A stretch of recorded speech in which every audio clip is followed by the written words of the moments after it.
All right. So, chapter 6 of the Now Discover Your Strengths book, I actually found pretty interesting. So, chapter 6 was labeled as Managing Strengths. And there were two subcategories of this chapter, which was Fidel, Sam Mendez, and Phil Jackson, and also breaking it down by one.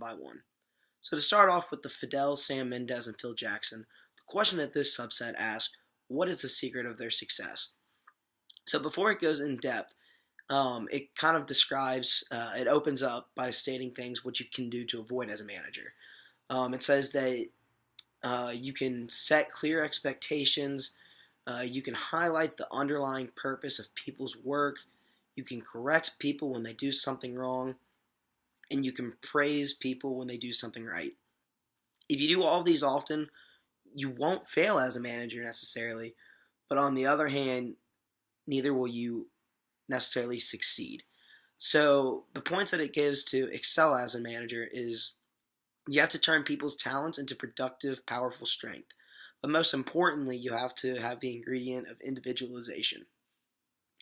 So it breaks off the first part of this three is Fidel. So Fidel, it's not exactly talking about Fidel Castro, but instead of a guy named Ralph Gonzalez. He's a manager of a Best Buy, but his style kind of resembled a youthful Fidel Castro, the way he approached his managerial task. So, first things first, he called his store the Revolution, and he labeled all of his workers as part of as a revolutionary. So, one of the things that he did was he drafted a Declaration of Revolution, which was pretty much just performance groups together. So what he did with that was he posted relevant performance numbers in the break room and made sure to over celebrate every small improvement to really boost up morale. The next thing he did was he gave all employees a whistle to blow when they see another employee doing something revolutionary. Just kind of get them hyped up and really kind of acknowledge the fact that they're doing something right. So in the long run, the results were his store was one of Best Buy's best stores in the nation. But the thing was, he doesn't attribute the success to the kind of the crazy tactics that he's taking on or the whistles or any of all that good stuff, but by actually knowing his employees. One of the questions that he asked is when he asked himself when attacking how to handle an employee, or are they a people person or a box person? And by that, it's just pretty much if you see someone's going to go way out of their way to talk to someone, he'll make sure that they're a customer service or a cashier or something. But if you see someone's kind of not necessarily going out of their way to talk or doesn't really feel comfortable doing that, he'll kind of put them in an area where they're not going to have to deal with people as much. Maybe doing inventory, maybe doing stacking shelves, whatever it is, whatever they feel comfortable.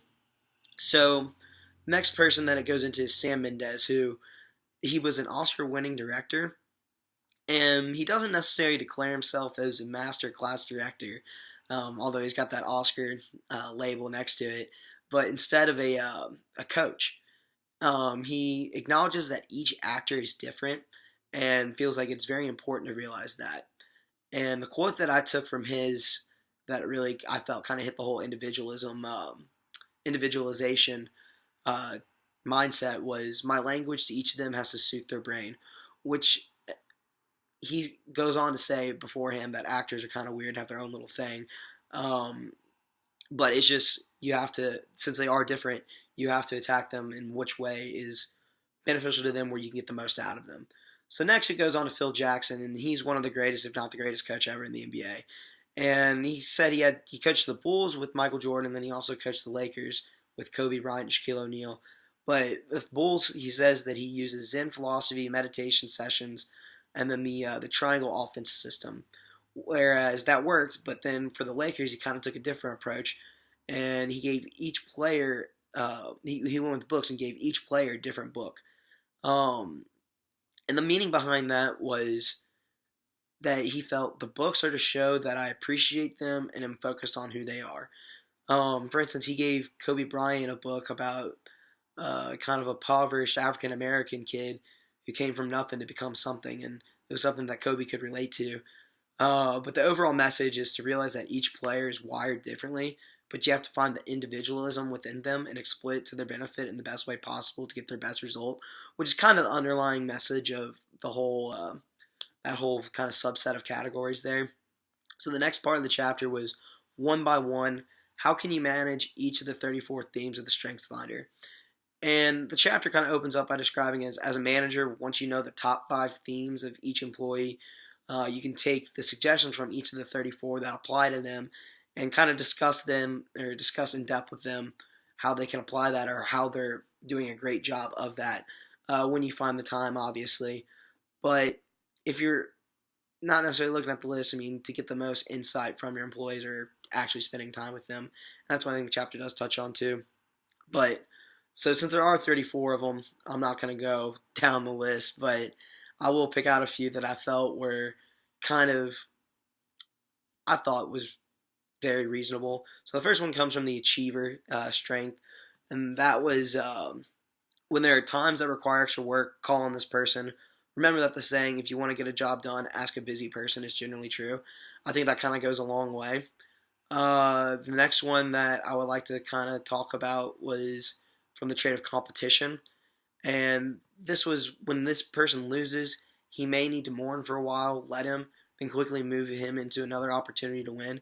And that's just pretty much saying that, everyone might take a loss here and there, regardless of how good you are, but you can't sulk on it, and you got to keep pushing them and keep making them get a little bit stronger.